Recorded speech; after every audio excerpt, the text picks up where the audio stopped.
지역구 국회의원 분들의 축사가 답지되었으나 국정감사 등 바쁜 일정으로 이 자리에는 참석을 하지 못하셨습니다. 그 배부해 드린 책자에 보면 축사 내용이 담겨 있습니다. 그 책자로 가름하도록 하겠습니다.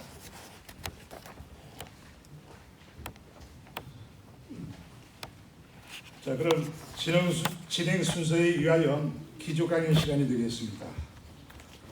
말 최고 경영자에서 험마공신으로 거듭난 삶을 제목으로 김종민 이사장님의 강연이 있겠습니다. 김종민 이사장님은 김만일 평전 저자이시며 제주 사삼평화재단 이사장이십니다.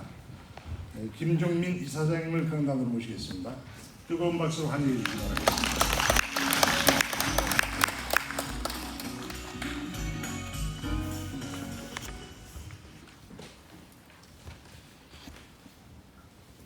제가 사실은 이런 큰 자리에 기조 강연할 정도의 그런 사람은 아닌데, 그런 위인은 아닌데, 어쩌다 보니까 제가 김만일 평전 10년 전에 쓴 저자라는 이유로 이렇게 서게 됐습니다.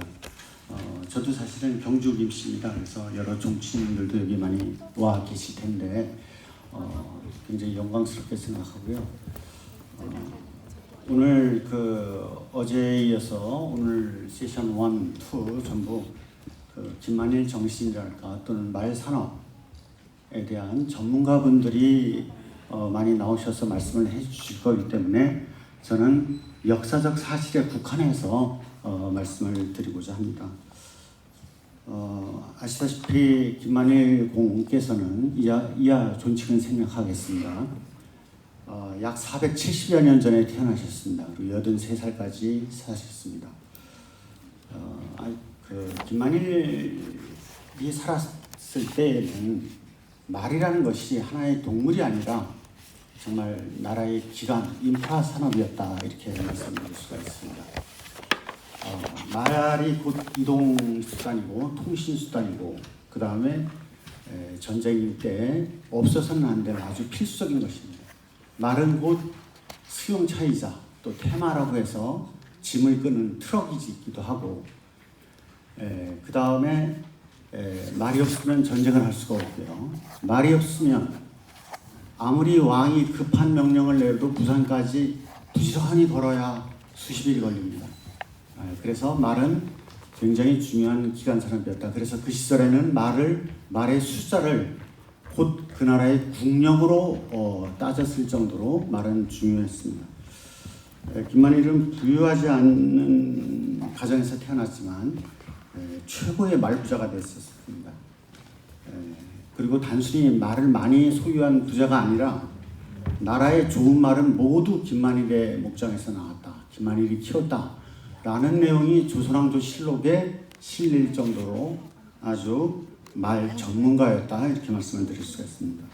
그런데 만약에 김만일이 평화로운 시기에 태어났다면 단순하게 말 전문가 또는 지금 삼성의 현대, LG 그런 데처럼 굉장한 최고의 경영자 이런 것으로 그쳤을 텐데, 임진왜란과 병자호란이라는 조선 개국 이래 최대의 위기 때에 나라의 절실히 필요한 그런 말을 갖다 바침으로써 험마공신이라는 아주 명예로운 칭호를 얻었고, 그 명예로운 칭호가 수백 년이 흐른 지금까지도 우리 인구에 회자되고 있다, 이렇게 말씀드릴 수가 있습니다.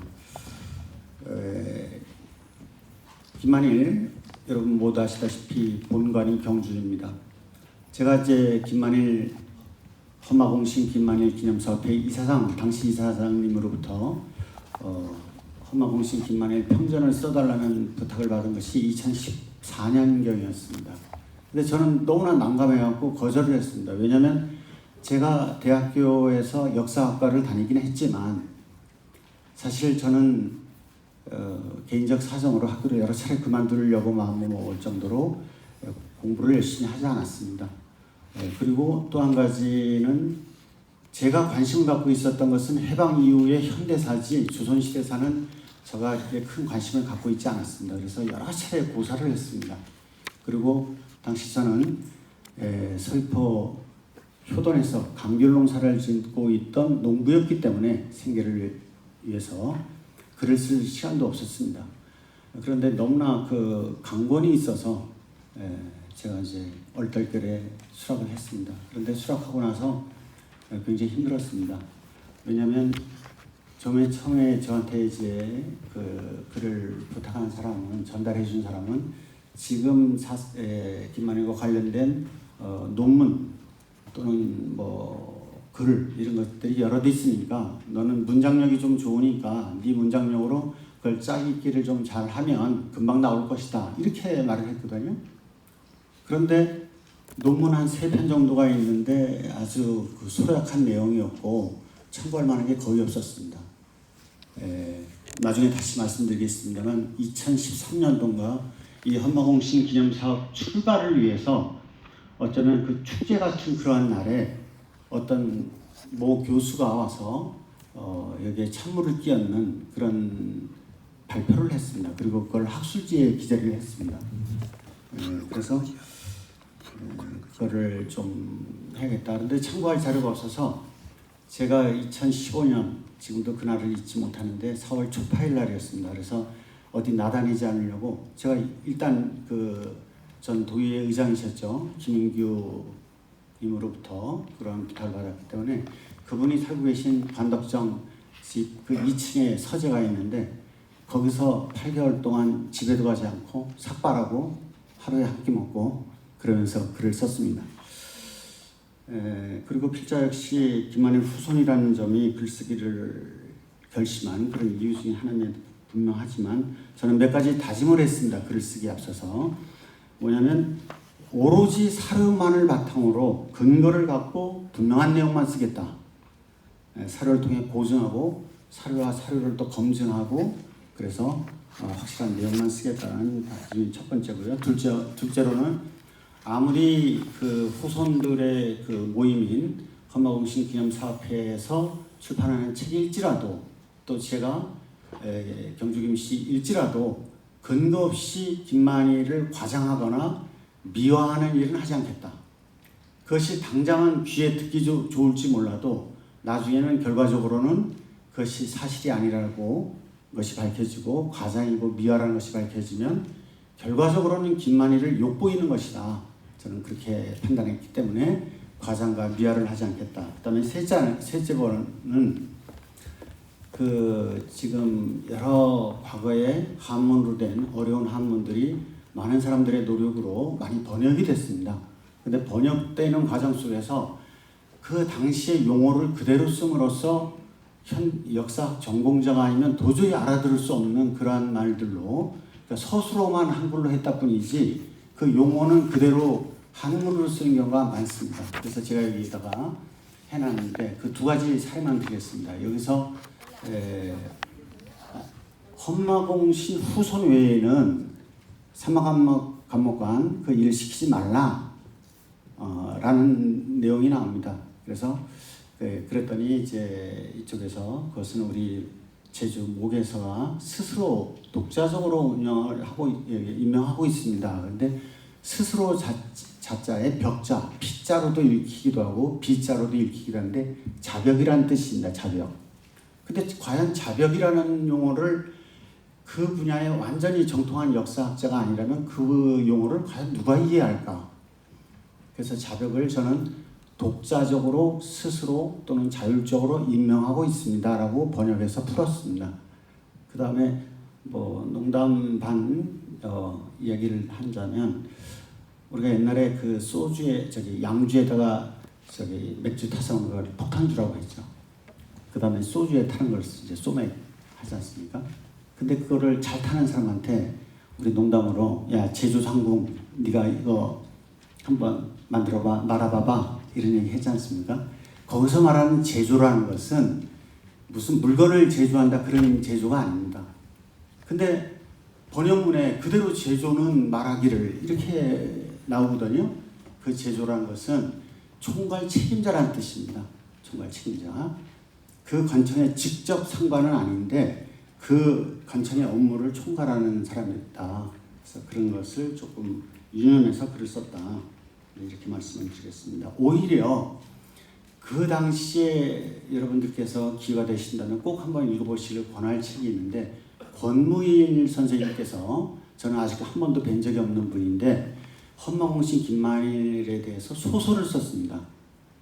근데 그때 제가 소설을 미리 봤더라면 조금 더 편리하게 글을 쓸 수 있었을 텐데 하는 짙은 아쉬움이 생겼습니다. 왜냐하면 저는 이 글을 탈고하고 나서 곧바로 또 저 화북에 청탄 김광추 선생이 계신데, 김광추 선생 평전을 써달라는 청탁을 받고 거기에 매달리고 있을 때 뒤늦게 이 책을 봤습니다.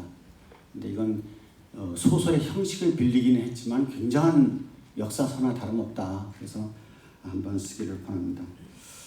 아무튼 저는 그래서 이러한 사료 부족과 이런 것을 어떻게 극복해 나갈까 고민하다가 1차 사료부터 검증을 하자. 맨 처음부터 다시 시작하자. 기존에 나온 글들의 오류가 너무 많고 또 너무 소략하기 때문에 단편적인 주제의 글은 쓸 수 있을지 몰라도 그 사람이 태어나서 돌아가실 때까지의 일대기를 쓰는 그 평전을 쓰기에는 너무 턱없이 부족하다.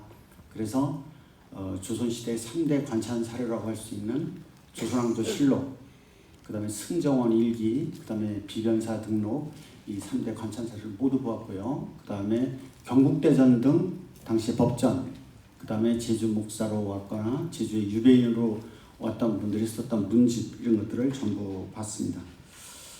그래서 석 달 동안 글을 한 줄도 못 쓰고 오로지 1차설만 보고 또 보고 하다 보니까 조금씩 보이기 시작을 했습니다.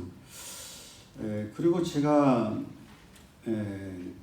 글을 쓰면서 또 몇 가지 원칙을 세웠습니다.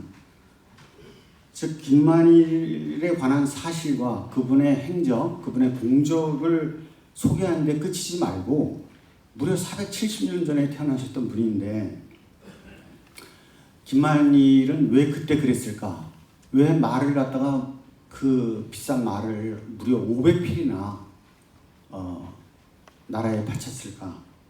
그리고 나라에서 자꾸 말을 강제로 징발해서 목장이 텅텅 비어가던 무렵에도 오히려 말을 바쳤고, 김만일의 후손인 김대길은 자신의 말을, 개인적 소유의 말을 오히려 나라에 바쳐서 민관 합동 목장을 만들었습니다. 그 왜 그랬을까? 그 왜에 초점을 맞춰서 글을 썼다. 또 한 가지는 이미 수백 년 전에 살았던 김만일의 삶을 우리가 지금 왜 알아야 되는가? 우리 조상이기 때문에 우리 조상을 선양하기 위해서 저는 그거는 아니라고 생각을 했습니다. 김만일의 삶을 우리가 지금 왜 배워야 하는지 그 이유를 끊임없이 생각하면서 글을 썼다, 이렇게 말씀드릴 수가 있습니다. 그래서 여러분들에게는 오늘 한 2가지 정도 김만일에 관한 그 당시의 논란이 있었고 그것이 어떻게 해소되는지 그 내용을 설명해 드리겠습니다. 김만일은 당시 정이품 직책인 오이도 총부 도총관과 그 다음에 중추부의 지사, 요즘도 도지사 지사라고 하죠. 지중추부 사, 중추부를 빼면 지사라고 합니다. 다 정이품 직책인데 그때 어떤 논란이 있었냐면 이게 오이도 총부 도총관이다, 아니다. 오이도 총부 도총관 같은 중요한 직책을 맡았을 리 없다. 중추부 지사다, 중추부의 지사다. 그런 논란이 있었습니다. 왜 그런 논란이 있었냐면 중추부도 조선 전기에는 상당히 중요한 역할을 했습니다. 그러나 김만일의 시대에는 그 맡은 바 소임이 없는 사람들, 문무 당상관에게 그냥 명예로 주는 직책이었습니다. 그런데 그에 반해서 오이도 총부라는 것은 왕을 호위하고 궁궐을 수비하는, 요즘으로 치면 대통령 경호실장, 수도경비 사령부, 사령관, 이렇게 말씀드릴 수가 있습니다. 그러니까 오이도 총부 도총관인 그 대통령 경호실장 또는 수도경비 사령관이냐, 그냥 하는 일 없이 명예만 갖고 있는 중추부 지사냐, 이건 굉장히 큰 차이가 있는 거거든요. 근데 이제 어떤 사람은 오이도 총부 도총관이라는 중책을 저 제주도 촌사람한테 맡겼을 리가 없다. 그래서 그 당시에 조선 중신들도 굉장히 반대를 했다. 그런 걸 근거로 해서 했었습니다. 그 다음에 두 번째 논란은 오이도 총부 중에서도 제1인자인 도총관이 아니고 2인자인 부총관이었을 것이다 라는 논란이 있었습니다. 그 다음에는 세 번째로는 이제 험마공신이라는 칭호가 공식적인 공신 칭호가 아니다 라는 그러한 세 가지 크게 논란이 있었습니다. 그것에 대해서 제가 여러분께 이 책에는 아주 꼼꼼하게 썼는데 시간 관계상 오늘은 간단하게 말씀을 드리겠습니다. 그 2013년에 출범을 할 때 제가 말씀드렸죠. 여기 이 험마공신 기념 사업을 새 출발을 축하하고 좀 고무하고 격려하는 의미에서 모 대학의 교수를 초대를 해서 이 심포지움을 열었는데 심포지움 발표문이 거의 충격적이었어요. 뭐냐면 이 발표문과 그 이듬해에 나온 비슷한 내용을 조금 수정해서 학술지에 발표한 내용은 오로지 김만희를 폄훼하기 위해서 쓴 글이 아닐까 하는 느낌이 들 정도였습니다. 바로 그 내용이 바로 오이도 총부 도총관이 아니고 중추부의 지사일 뿐이었다. 아무런 역할이 없고 그냥 명예만 주는, 말 많이 바쳤으니 명예만 주는 그런 직책이었다. 이제 이런 얘기였습니다. 그런데 제가 사료를 조선왕조실록을 모두 보고 비변사 등록, 승정원 일기를 모두 봤더니 이 사람은 면밀히 검토를 하지 못한 거예요. 무슨 말이냐면 그 당시는 겸직제였습니다. 겸직제. 이제 오이도 총부 도총관이 다른 직의 책임자도 맡고 이게 두 가지를 같이 맡는 것이지 오히려 한 가지만을 맡고 있는 것이 이상한 일이었습니다. 그래서 같은 정이품 직책인 오이도 총부 도총관이면서 중추부의 지사 역할을 맡고 있었다라는 것이 있습니다. 근데 이 사람들이 그동안 왜 혼선이 있었냐? 제가 시간이 있었으면 PPT로 준비해 왔을 텐데 여러분들에게 좀 보이실지 모르겠는데 이쪽에 보이는 것이 광해군 일기 중초본입니다. 이쪽에 있는 것이 정초본입니다. 중초본, 정초본 좀 헷갈리실 텐데 간단하게 말씀드리면 왕이 죽으면 승하하면 곧바로 실록청이라는 걸 만들었습니다. 그 왕이 그동안 살아왔던 것을 쭉 이제 행적을 적게 되는 실록청이 만들어지게 되는데 그 실록은 왕이 살았을 때는 절대로 보지 못하게 합니다. 볼 수가 없습니다. 그러면 맨 처음에 초고를 쓴 것을 초초본이라고 합니다. 초초본, 처음 초자 써서 그 다음에 거기서 혹시 빠진 내용 없나? 그러면 이제 놓고 또 이거는 좀 쓸데없는 내용이다. 그럼 빼고 그래서 두 번째 교열지가 바로 광해대 중자 중초본이고 그 다음에 중초본을 다시 교열 교정 봐서 최종본으로 만드는 것이 바로 정초본입니다. 발을정자 정초본입니다. 근데 시간이 정초본이 만들어지면 그걸 인쇄를 해서 여러 지를 보관을 하고 초초본과 즉 초고와 중간 교열지라고 할 수 있는 중초본은 물에 씻어버립니다. 세초라고 합니다. 씻을 세자 세초. 세초의 이유는 크게 두 가지인데 하나는 맨 마지막에 쓰여진 정초본이 우리가 합의된 그런 내용이니까 그 이전에 설왕설래했던 내용들은 우리가 비밀에 붙여야 되니까 이것을 물에 씻어서 읽어보지 못하도록 하는 이유가 그 한 가지가 있고요. 또 한 가지는 당시는 종이가 귀했는데 조선왕조실록 한 왕에 대한 내용도 굉장히 방대한 양이라서 많은 양의 종이가 필요하게 됩니다. 그래서 종이를 재활용하기 위해서 그렇게 했습니다. 그런데 유일하게 조선왕조실록 중에서 유일하게 김만일이 살았던 시대의 광해군 시절의 광해군 일기만큼은 중초본이 남아 있습니다. 그래서 제가 중초본과 정초본을 같이 봤습니다. 그러면 중초본과 이걸 비교해 보면 도대체 이 역사를 맨 마지막 최종본을 쓴 사람이 중초본에서 뭔가를 빼고 뭔가를 삽입했다라는 내용이 흔적이 고스란히 남아 있습니다. 그래서 이 오른쪽에 지금 보이실지 모르겠는데 오른쪽에 이 내용이 이 불구스하게 불구주자를 써서 주묵이라고 합니다. 그러니까 요즘으로 치면 돼지꼬리 교열 볼 때 그래서 이건 삭제한다라는 뜻으로 그것을 이제 하고 그 다음에 흑목으로 검정색으로 삽입하는 내용이 있습니다. 여기 보면 김만일이 이제 지사직을 그만두고 제도로 돌아오는 그런 상소를 올린 그런 내용인데 여기에 김만자까지만 썼어요. 일자를 빼먹었어요. 그러니까 사관이 이거 보는 교육 과정에서 이거 일자를 빼먹었네. 그래서 여기 일자를 여기다 이렇게 삽입한 거. 그 다음에 이제 주목으로 쓴 거는 김만일이 지사라고 표현된 유일한 내용인데 이게 정초본에서는 완전히 사라집니다. 자, 그 이유는 광해군은 굉장히 현명한 군주고 아마 우리나라에서 뭐 세종대왕급 정도로 훌륭한 저는 왕이었다고 생각을 합니다. 그런데 인조가 쿠데타를 일으켜서 쫓겨났죠. 그러니까 소위 폐주기 때문에 광해군을 좀 폄훼시키는 내용으로 광해군 일기가 쓰여졌다. 그러니 광해군이 총애했던 김만일에 대한 내용도 당연히 폄훼하기 위해서 이런 내용을 삭제했다는 것이 이 중초본의 증거를 유일하게 남아있는 이 중초본으로서 확실하게 검증이 됐다 이렇게 말씀드릴 수가 있습니다. 그 다음에 심지어는 조선시대 때 총 28번 공신을 체쿤합니다. 공신을 체쿤하는데 그 공식적인 체쿤에 험마공시란 건 없다 라고 이제 주장을 하거나 또는 심지어 한 발 더 나아가서 험마공신이라는 말 자체가 쓰인 바가 없다 이렇게 주장하는 사람이 바로 대학 교수로서 이렇게 여기 심포지엄에서 발표도 하고 학술지에 썼습니다. 그러니까 그 대학 교수의 권위 때문에 이런 내용을 도대체 이걸 어떻게 해결하지? 그러면서 이제 고심도 많았을 거라고 생각을 합니다. 그런데 이 사람의 그 주장인즉슨 핵심은 뭐냐면 승정원일기와 비변사 등록이라는 게 있습니다. 승정원이라는 것이 뭐냐면 왕을 그냥 졸졸졸 따라다니는 겁니다. 그러니까 왕이 진짜 뭐 하품하면 하품했다.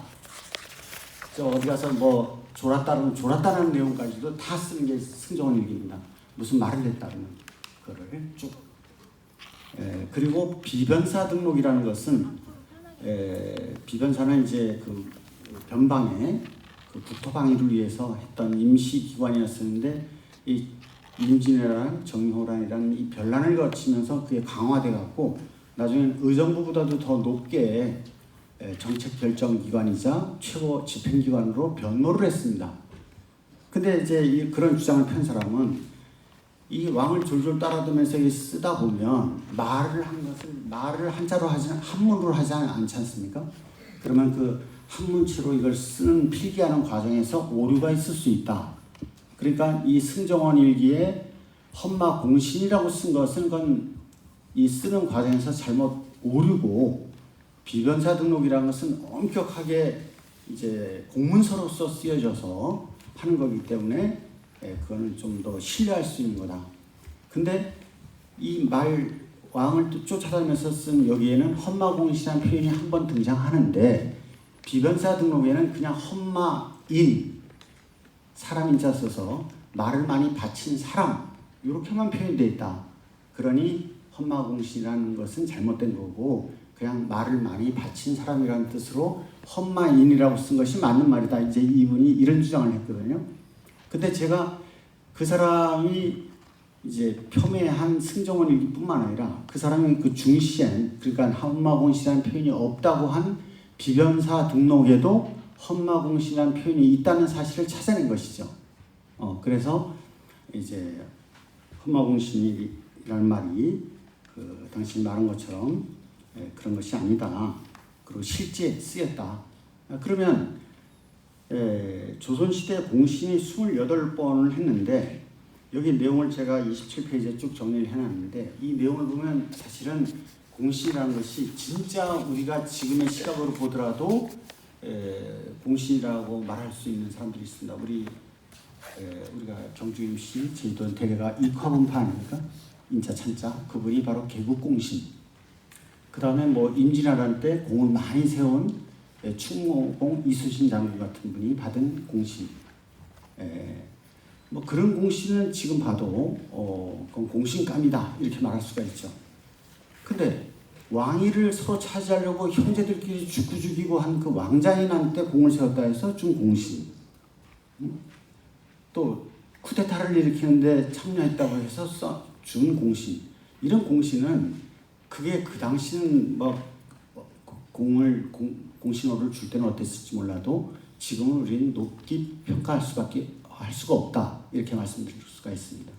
그래서 28번의 이 공신 체쿤에서 헌마공신이라는 것은 공식적으로 체쿤된 공신은 아닙니다. 그러나 아까 말씀드렸다시피 비변사 등록에도 승정원 일기에도 헌마공신이라는 말이 등장합니다. 그러면 이거는 저희 이제 정말 설득력 있는 추정인데, 아마도 광해군이 말을 많이 바쳤으니 고맙다고 얘기를 하면서 공을 헌마공신이라고 칭해야 되겠소라고 했던 것이 아닐까, 이렇게 추정합니다. 왜냐하면 왕이 아닌 다른 자가 함부로 다른 사람에게 당신 공신하시오 이렇게 할 수는 없는 거거든요. 왕이 아닌 자가. 그래서 헌마공신이라고 생각을 합니다. 그래서 헌마공신이야말로 이것이 무슨 공식적으로 체쿤된 공신이냐 아니냐를 떠나서 헌마공신이란 말이 쓰였고, 그리고 100여 년이 흐르는 이후에도 한양에서조차 왕과 비변사가 서로 논의하는 과정에서 그 말이 자연스럽게 나올 정도로 헌마공신이라는 것은 굉장히 명예로운 칭호였고, 제주도뿐만 아니라 조정에서도 널리 수백 년 동안 쓰였다라는 증거가 바로 제가 이제 쓴 발제문에 있습니다. 자, 끝으로 헌마공신 김만일의 위상과 의미에 대해서 말씀을 드리겠습니다. 제가 역사학을 전공했지만 현재의 잣대로 과거의 모든 역사를 재단할 수는 없습니다. 그러니까 태어나면서부터 양반과 상놈이 구분되고, 아무리 또 세종처럼 훌륭한 왕도 있지만 아주 모자란 사람인데도 왕의 아들이라는 이유만으로 왕이 되어갖고 나라를 엉망으로 만든 사람들도 있습니다. 그런 시절을 봉건 사회라고 할 수 있죠. 그런 사회에서 봉건 타파를 주장하지 않았다는 이유만으로 무조건 이거 반역사적인 사람이야 이렇게 말할 수는 없습니다. 그 시대에도 그 시대의 질서와 가치에 맞는 그러한 소중한 일이 있기 때문에, 인류 보편의 가치, 예를 들어서 이순신 장군처럼 나라가 위기에 처했을 때 몸을 사리지 않고 저걸 물리친 그러한 이순신 장군, 우리 김만덕 어른처럼 백성들이 굶어 죽어갈 때 자기의 그 아까운 재산을 전부 풀어서 이제 굶주려 있는 백성을 구휼한 그러한 분들, 이런 분들이야말로 영웅이다, 바로 김만일처럼 그렇게 생각을 합니다. 그래서 저는 일제강점기도 마찬가지라고 봅니다. 일제강점기 때 관리를 냈다 또는 경찰을 냈다 해서 너는 무조건 친일파 민족 반역자야 라고 재단하기는 어렵다. 왜냐하면 일제강점기 때에도 아주 우리 같은 조선 사람을 못 살게 굴던 그러한 사람도 있었지만, 어떤 사람은 이 흉년이나 또는 가물에 홍수에 대비하기 위해서 저수지 만드는데 아주 공을 들인 공무원이 있다, 관리가 있다. 그 사람을 친일파 민족 반역자라고 할 수가 있나요? 또 설령 경찰이라 하더라도 이게 독립군 때려잡는 데만 몰두한 그런 경찰이 아니고 정말 도둑, 사기꾼 이런 사람 잡는데 몰두한 경찰이라면 그 사람 역시도 친일파 민족 반역자라고 일방적으로 매도할 수 없다. 저는 그렇게 생각을 합니다. 그래서 저는 이 끝으로는 우리가 김만일 정신 이렇게 하는데, 도대체 우리 현재를 사는 우리가 왜 수백 년 전 사람이 김만일을 떠올리며 기억해야 하는지, 김만일로부터 우리가 무엇을 배우고 후세에 김만일은 이런 분이었다라고 계승할 것이 무엇일지, 이것은 우리가 상당히 머리를 맞대고 고민할 문제인데, 아까 말씀드린 김만덕을 떠올리면 쉽게 우리가 답을 얻을 수 있지 않을까 이렇게 생각을 합니다. 첫째는 국난 극복 호국정신입니다. 나라가 위기에 처했을 때 자신의 재산을 아낌없이 바쳐서 나라를 국난을 극복하는 데 크게 기여한 이러한 정신이야말로 김만일 정신의 첫 번째 으뜸이다, 이렇게 말씀을 드릴 수가 있고요. 둘째는 오늘도 우리가 말 산업에 대해서 여러 전문가분들이 오셨을 텐데 말 산업을 크게 혁신했다 이렇게 말씀드릴 수가 있습니다. 이전에 김만일이 크게 목장을 하기 이전에는 구경목장이 있었습니다. 구경목장. 근데 구경목장 관리자가 누구냐면 제주 목사입니다. 요즘으로 치면 뭐 제주도지사겠죠. 근데 파견오면 근무 기간이 대략 1년 반에서 2년, 길어야 2년 조금 넘는 2년 안팎인데 그때 말에 대해서 그 제주 목사가 뭘 알겠습니까? 그냥 방치한 거예요.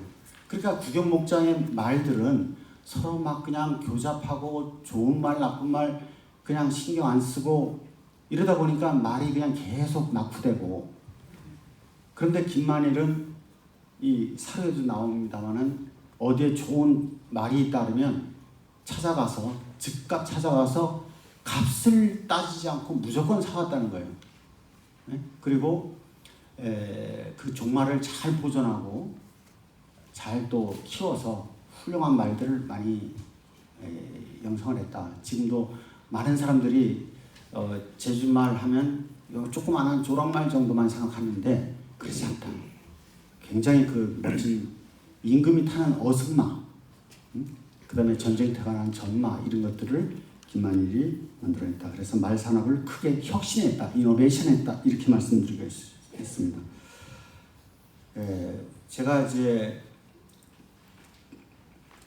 어머니가 지금도 서귀포 효동에 계셔서 서귀포로 오고 갈 때 516도를 타고 갑니다. 가다 보면 말 방목지 있지 않습니까? 그러면 관광객들이 거기에 한 번이라도 그 말 구경하려고 주차장을 넓게 만들었음에도 불구하고 주차장이 꽉 차서 길가에 막 세웁니다. 그래서 거기 갈 때는 차를 조심스럽게 가야 됩니다. 그 정도로 말은 이미 관광 산업으로 정착한 지가 오래됐습니다. 아이들뿐만 아니라 어른들 머리가 허연 저조차도 가다가 이렇게 말들이 뛰어오는 모습 보면 잠깐 차를 세워놓고 사진도 찍고 할 정도로 말은 이 사람의 마음을 치유시키는 일례로 저희 어머니가 표선명 가시리 출신인데 말이 굉장히 많았다고 합니다. 그런데 말이 사람을 반기는 것이 정민아 너는 모르겠지만 말이 사람을 반기는 것이 개나 소 못지않다. 강아지들이 사람 주인을 막 반기지 않습니까? 말은 그보다 더하다는 거예요. 자기 주인 나타나면 이 힝거리는 소리 자체가 다르다는 거예요. 그래서 이제는 말은 이미 훌륭한 관광 자원이 됐고 그 다음에 어린이는 물론이고 어른들의 마음을 힐링시켜주는 물론 우리 앞에 성큼 다가왔다. 이제 말 산업에 대해서는 여러 가지 분야가 있겠죠.